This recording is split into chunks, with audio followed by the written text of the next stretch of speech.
প্রিয় নবী হযরত মুহাম্মদ সাল্লাল্লাহু আলাইহি ওয়াসাল্লামের বয়স যখন মাত্র 9 বছর ছিল, তখন সেই সময় মক্কাতে কঠিন দুর্ভিক্ষ দেখা দিয়েছিল। মক্কার সর্বত্র বৃষ্টির ধারা বন্ধ হয়ে গিয়েছিল, ক্ষেত খামার শুকিয়ে মাটি হলুদ হয়ে গিয়েছিল, ফলে কূপ এবং ঝর্ণা শুকিয়ে গিয়েছিল। তাই মানুষ দূর দূরান্ত থেকে জল খুঁজে আনতো, কিন্তু তাও একসময় শেষ হয়ে যাচ্ছিল। যখন এই দুর্ভিক্ষ দীর্ঘস্থায়ী হলো, তখন কুরাইশদের সর্দাররা একে অপরের সাথে আলোচনায় বসলো। একজন বলল, এখন আমাদের সবাইকে একসাথে হয়ে কোনো সিদ্ধান্ত নিতে হবে। যদি কিছু একটা না করি তাহলে আমাদের ঘর বাঁচবে না, আমাদের সন্তান এবং আমাদের পশু সবকিছুই মারা যাবে। তার কথা শুনে সকলেই পরামর্শ করলো এবং পুরানো প্রথা অনুযায়ী পদক্ষেপ নেওয়ার ইচ্ছা করলো। তারপর অপর একজন বলল, তাহলে একটি বড় পাত্র নিয়ে আসো এবং তাতে পশুর রক্ত রেখে হাত ডুবিয়ে শপথ নেই, যাতে আমাদের সমস্যা দূর হয়ে যায়। অতঃপর একটি বড় পাত্র আনা হলো এবং তাতে রক্ত ভরা হলো। তারপর এক এক করে কুরাইশদের বড় বড় সর্দাররা এগিয়ে এলো। সবাই তাদের হাত রক্তে ডুবিয়ে বলতে লাগলো, মক্কায় বৃষ্টি হচ্ছে না, আমাদের শিশুরা মারা যাচ্ছে, আমাদের পশু শেষ হয়ে যাচ্ছে। আজ আমরা শপথ করছি যে আজ রাতে আমরা সবাই কাবার কাছে যাব এবং আমরা কাবার দেয়াল ধরে দাঁড়িয়ে থাকব এবং আমরা দোয়া করব।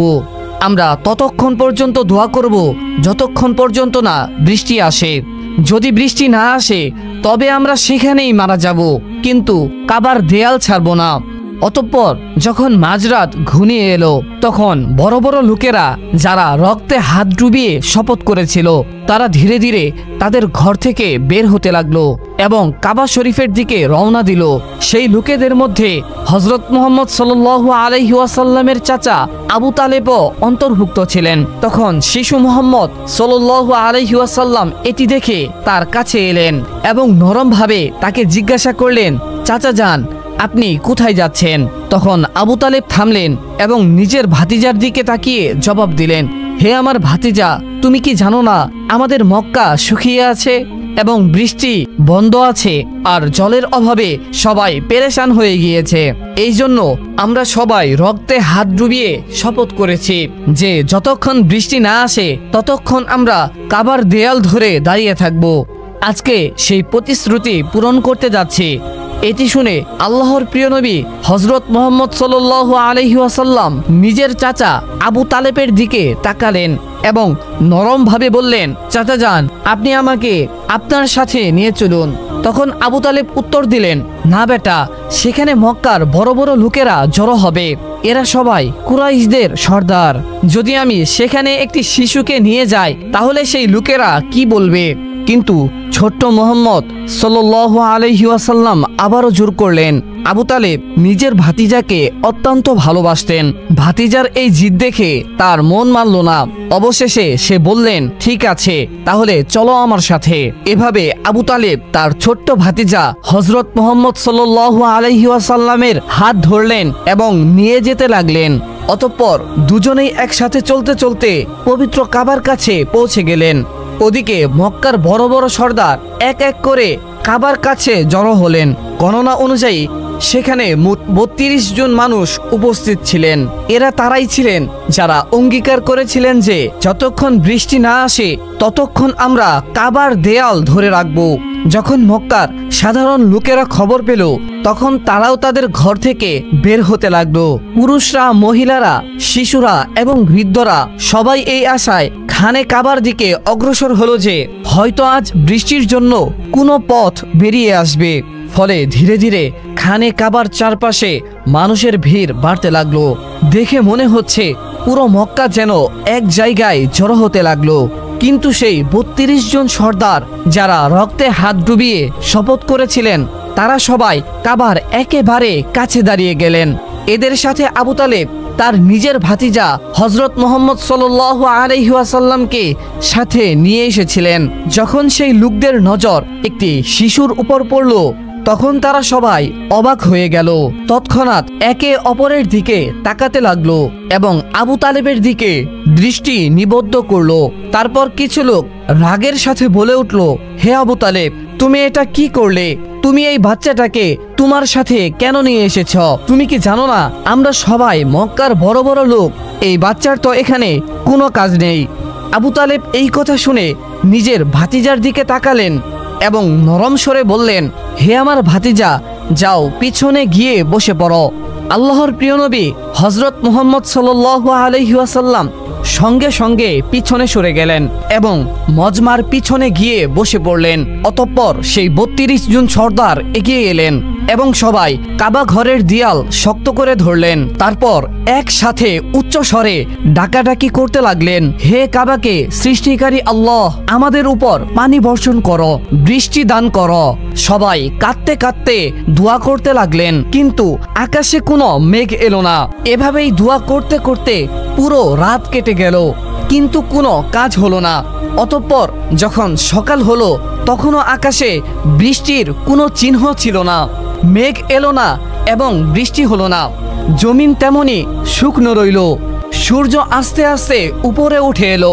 তাই এবার সূর্যের তাপ বাড়তে শুরু করেছিল এবং তার তাপ মক্কার প্রতিটি জায়গাকে ঝলসে দিচ্ছিল। সেই লোকেরা যারা রাতভর বৃষ্টির জন্য ফরিয়াদ করছিল, দিন হওয়ার পরেও তারা কাবা ঘরের দেয়াল ধরে দাঁড়িয়ে রইল এবং বারবার একই দোয়া করতে লাগলো। কিন্তু আকাশ একদম পরিষ্কার, মেঘের একটি টুকরোও দেখা গেল না। এই তীব্র রোদে সেই ৩২ জন লোক ঘামে ভিজে গিয়েছিল। তাদের মধ্যে অনেকের শরীর টলমল করতে লাগলো, কেউ কেউ মাথা ঘুরে মাটিতে পড়ে যেতে লাগলো, কিন্তু তবুও তারা নিজেদের কথার উপর অটল রইল এবং বৃষ্টি চাইতে লাগলো। এমন সময় আবু তালেব অনুভব করলেন যে কেউ তার কাপড় পিছন থেকে টানছে। তাই তিনি যখন ঘুরে দেখলেন তখন তিনি দেখতে পেলেন তার ৯ বছরের ভাতিজা হযরত মুহাম্মদ সাল্লাল্লাহু আলাইহি ওয়াসাল্লাম পিছনে দাঁড়িয়ে আছেন। এই দৃশ্য দেখে আবু তালেবের মুখ কঠোর হয়ে গেল। তিনি রাগে বললেন, হে মুহাম্মদ, তুমি এখানে কেন এসেছ? ছোট্ট মুহাম্মদ সাল্লাল্লাহু আলাইহি ওয়াসাল্লাম অত্যন্ত আদবের সাথে বললেন, চাচা যান, আমাকে আসতে দিন, আমি দোয়া করব, তখন দেখবেন উপরওয়ালা পানি বর্ষণ করবে। আবু তালেব এই কথা শুনে আরো অবাক হলেন এবং কঠোর সুরে বললেন, আমরা ৩২ জন মক্কার বড় বড় সর্দার রাতভর এখানে দাঁড়িয়ে আছি।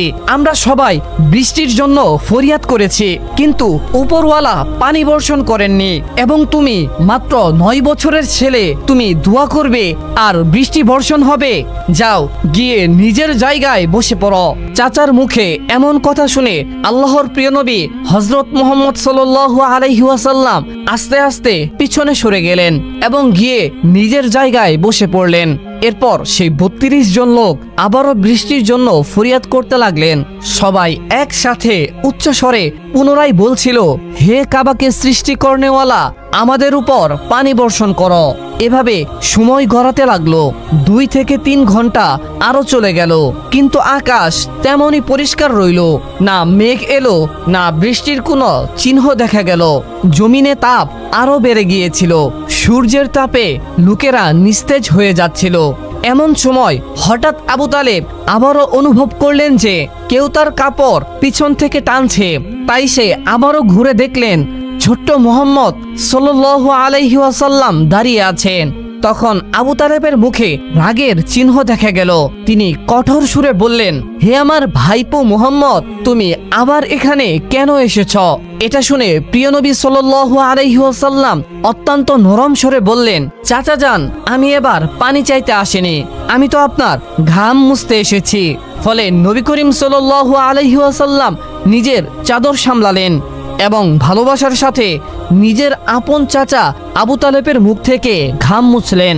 এটা দেখে আবু তালেবের মন গলে গেল এবং নিজের ছোট্ট ভাতিজাকে জড়িয়ে ধরলেন। এই সময় ছোট্ট মুহাম্মদ সাল্লাল্লাহু আলাইহি ওয়াসাল্লাম আস্তে আস্তে বললেন, চাচা যান, আমাকে আসতে দিন, আমি একটা কাজ করব আর উপরওয়ালা পানি বর্ষণ করবে। এই কথা শুনে কাছে দাঁড়িয়ে থাকা একজন লোক চিৎকার করে বলে উঠল, হে মক্কার লোকেরা, সুসংবাদ, পানি এসে গিয়েছে। লোকেরা অবাক হলো এবং মুহাম্মদ সাল্লাল্লাহু আলাইহি ওয়াসাল্লামের দিকে মনোযোগী হলো। সবাই ডাকলো, হে মুহাম্মদ, চলে আসো, তাড়াতাড়ি চলে আসো। ফলে মুহাম্মদ সাল্লাল্লাহু আলাইহি ওয়াসাল্লাম এগিয়ে এলেন এবং কাবার কাছে দাঁড়িয়ে জিজ্ঞাসা করলেন, তোমরা কি করছিলে? লোকেরা বলল, আমরা বৃষ্টির জন্য দোয়া করছিলাম। তখন মুহাম্মদ সাল্লাল্লাহু আলাইহি ওয়াসাল্লাম বললেন, যখন তোমরা দোয়া করছিলে তখন আমি পিছনে ছিলাম, এখন যখন আমি দোয়া করব তখন তোমরা সবাই আমার পিছনে থাকবে। এটা শুনে কিছু লোক আদবের সহিত পিছনে সরে গেল, কিন্তু কয়েকজন সর্দার যারা অহংকার করে বলল, এই 9 বছরের ছেলেটির সামনে আর আমরা পিছনে, আমাদের ইজ্জত কমে যাবে। তখন মুহাম্মদ সাল্লাল্লাহু আলাইহি ওয়াসাল্লাম শান্তভাবে বললেন, হে মক্কার লোকেরা, পিছনে সরে যাও, কারণ এখন যদি আমি পিছনে সরে যাই তাহলে বৃষ্টি আর কখনো আসবে না। তখন যারা আগে থেকে সরেছিল তারা ঘাবড়ে গেল। তারা সেই জেদি সর্দারদেরকে বলল, সাবধান, যদি মুহাম্মদ সাল্লাল্লাহু আলাইহি ওয়াসাল্লাম পিছনে সরে যান তাহলে আমরা সবাই ধ্বংস হয়ে যাব। এটা শুনে সেই সর্দাররাও নরম হয়ে গেল এবং পিছনে সরে গেল। এভাবে মক্কার বড় বড় সর্দাররাও মুহাম্মদ সাল্লাল্লাহু আলাইহি ওয়াসাল্লামের পিছনে দাঁড়িয়ে গেল। সর্দাররা বলল, হে মুহাম্মদ সাল্লাল্লাহু আলাইহি ওয়াসাল্লাম, এখন তো আমরা পিছনে সরে এসেছি, এখন দোয়া করুন। তখন মুহাম্মদ সাল্লাল্লাহু আলাইহি ওয়াসাল্লাম বললেন, যদি আমিও সেটাই চাই যা তোমরা চেয়েছ তাহলে পার্থক্য কি থাকবে? লোকেরা অবাক হয়ে বলল, তাহলে আপনি কি চাইবেন? তখন মুহাম্মদ সাল্লাল্লাহু আলাইহি ওয়াসাল্লাম পরোক্ষভাবে বললেন, এটাই এবার তোমরা দেখবে। তারপর মুহাম্মদ সাল্লাল্লাহু আলাইহি ওয়াসাল্লাম আকাশের দিকে তাকালেন। প্রথমে হালকা মেঘ দেখা গেল, তারপর আবার যখন দৃষ্টি তুললেন তখন বৃষ্টি নামতে লাগলো। তৃতীয়বার যখন নবী করিম সাল্লাল্লাহু আলাইহি ওয়াসাল্লাম পুরো মুখ আকাশের দিকে তুললেন তখন মেঘ ছেয়ে গেল এবং প্রবল বৃষ্টি হতে লাগলো। শুকনো ক্ষেত সতেজ হয়ে গেল এবং লোকেরা আনন্দে বৃষ্টিতে ভিজতে ভিজতে বলতে লাগলো, ইয়া মুহাম্মদ, ইয়া মুহাম্মদ, ইয়া মুহাম্মদ সাল্লাল্লাহু আলাইহি ওয়াসাল্লাম। এইভাবে পুরো মদিনা আনন্দে মুখরিত হয়ে উঠল।